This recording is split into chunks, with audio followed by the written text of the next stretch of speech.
Le président de la République a effectué plusieurs voyages cette semaine.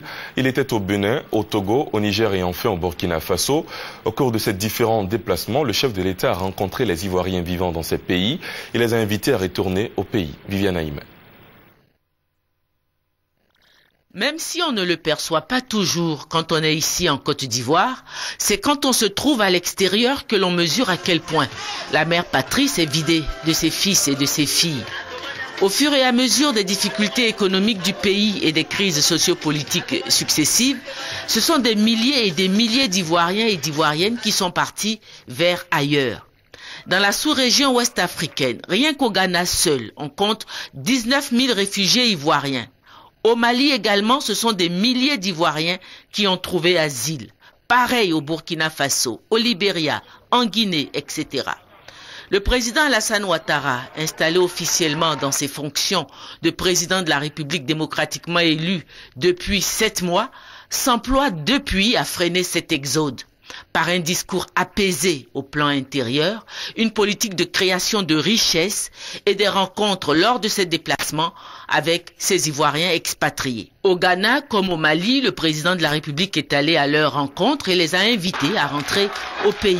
Ce fut encore le cas lors des visites qu'il a effectuées cette semaine au Bénin, au Togo, au Niger, au Burkina Faso.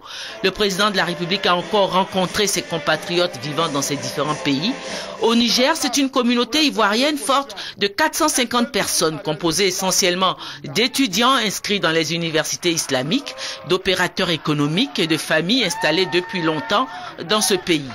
Au Bénin et au Togo, la communauté ivoirienne est de loin plus nombreuse. Le Bénin seulement compte près de 5000 Ivoiriens. Rencontrant ses compatriotes le lundi 14 novembre dans la grande salle du Palais des Congrès de Cotonou qui avait fait son plein, le président de la République les a invités à rentrer au pays pour participer à la belle aventure de la reconstruction de la Côte d'Ivoire et être eux aussi au premier banc du nouvel âge d'or de la Côte d'Ivoire qui s'annonce. Un discours qui a sonné comme une prophétie dont l'accomplissement est inéluctable.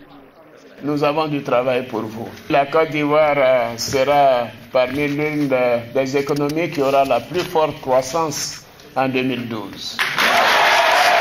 Je ne dis pas en Afrique, mais dans le monde entier. Et ce n'est pas moi qui le dis, c'est le Fonds monétaire qui l'a dit la semaine dernière dans son communiqué en disant que notre pays aura l'année prochaine un taux de croissance de 8 à 9%.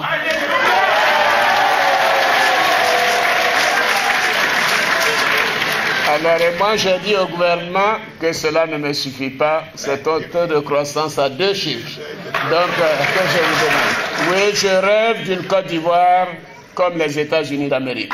Je rêve d'une Côte d'Ivoire où il n'y a pas de distinction entre régions, entre ethnies.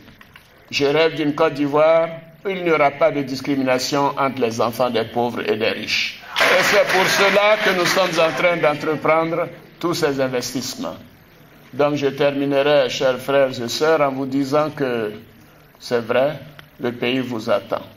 Et nous sommes impatients de vous voir retourner au pays. Dites même à ceux qui ont fui le pays pour des raisons politiques ou autres, que leur place, c'est en Côte d'Ivoire et qu'il faut arrêter de se faire des illusions. Il est temps de rentrer parce que la paix est définitive dans notre cher pays. Le président de la République a annoncé pour bientôt la fin de la disette. Alors, fiers Ivoiriens, le pays nous appelle.